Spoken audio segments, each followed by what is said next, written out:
Frank Hugerbiet, seorang ahli seismik asal Belanda, kembali membuat kabar yang cukup menggemparkan.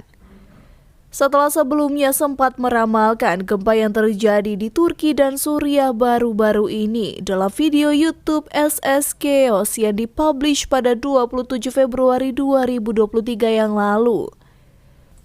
Ia memaparkan di awal Maret akan ada gempa dahsyat baru dengan magnitudo 8. Dan 3 wilayah di Indonesia termasuk dalam potensi gempa yang dijabarkan, yakni Sulawesi, Halmahera, dan Laut Banda.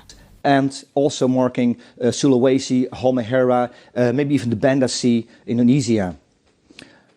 It could become significant for the 3rd or 4th of March, because if we count about 6...